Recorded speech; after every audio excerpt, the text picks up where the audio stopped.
I've never had a time in my professional life where Americans have been more concerned about their own self-protection.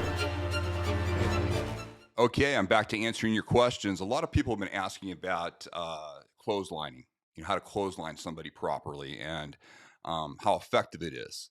They've seen it in the movies, they've seen it in WWE, they've seen it in football at times. Of course, it's illegal in football. That's American football.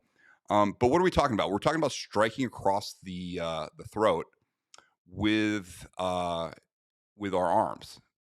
But let's look at what a clothesline looks like. Traditional clothesline looks like this. This individual is showing how to do it on a bob, coming up right under. And again, you're striking with this part of the arm. Okay, right here, this part of the arm. Now, there's a problem with that. Problem is, you've got a nerve that runs along here called the radial nerve. And the radial nerve is something that you do not want to damage. Now, let's show what the strike looks like in full sequence. It's also my opportunity to have a Steven Seagal GIF, which is always fun. Okay, watched it a couple times. Boom! I think this was marked for death. Don't know if it was above the law or marked for death. I think I saw this in high school. But you just look at this. See how it just takes it down? This is one of those moves. I remember when people saw this for the first time, a lot of people hadn't seen Aikido strikes. And this, was the one everybody wanted to do because it just looks so badass. But let's look at the biomechanics of this. It's actually not optimal. Okay, it does work. Don't get me wrong. It does work, but it's not optimal. Okay, and let's look at why. We want to, again, the reason it's called target focused training, what we do is because we look at what? We look at the anatomy. Okay, because our goal is to make sure that we optimize ourselves to minimize damage to ourselves while we're maximizing the damage we're putting into the other guy.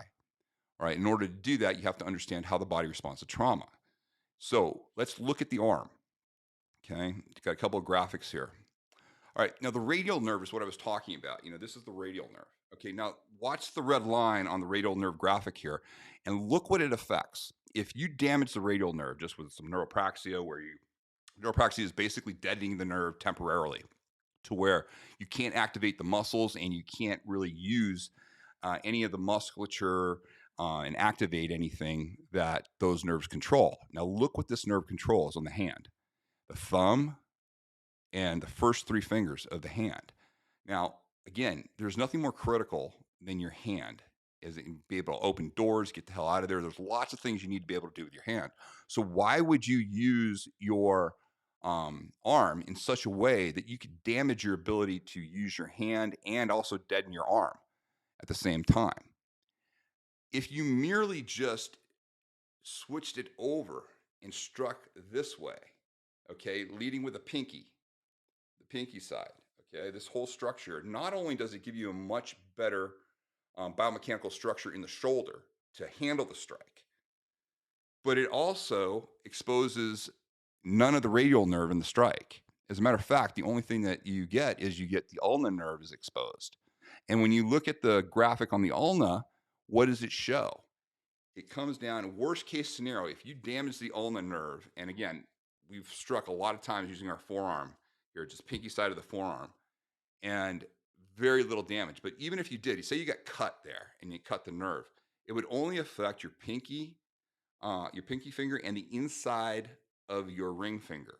Okay, so pinky and ring, as opposed to losing your hand if you use the radial nerve. Okay, and this is just by biomechanically being correct. Now, on top of the nerve damage, the structural damage of striking this way, again, is really that the arm isn't there. It puts the joint in compromised positions. So when you're striking this way, it puts an awful lot on the shoulder joint, whereas the shoulder joint locks in much better when you strike like this. So again, it is worth training your body to optimally deliver force. Okay. Now, a subset of this is the ridge hand. The ridge hand is a karate strike that you've seen. It's basically you're striking with this part of your hand. It's a straightforward shot. It's thrown this way. Again, can it do damage? Absolutely. Is it optimal? No. Why? Because when you're striking like this, and anybody that has struck like a heavy bag or done any sort of work striking ridge hands. I used to watch guys all the time in the old, karate and taekwondo days when guys would just be hitting ridge hand after ridge hand.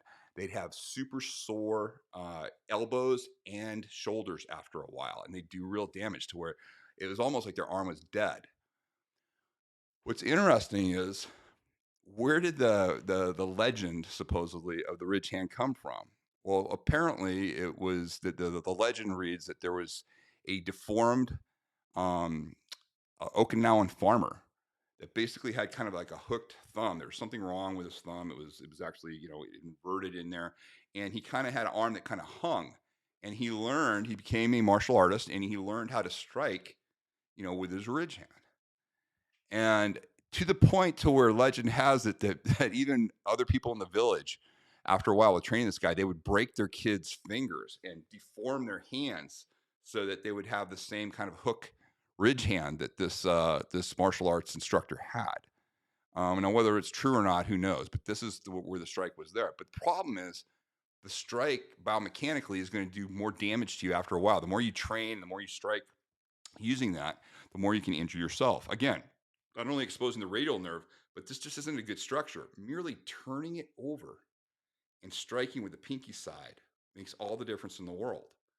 Okay. It minimizes any damage to you, gives really good structural integrity, and you can get a much harder strike in.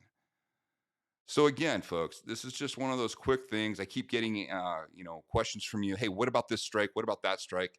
I picked these because these were really popular. And I wanted to go over it real quick. So again, am I saying that the strike doesn't work? You can't get a result? No, that's not it at all. You can absolutely get a result. Is it worth it? Probably not. Does it take that much to do it correctly? Nope.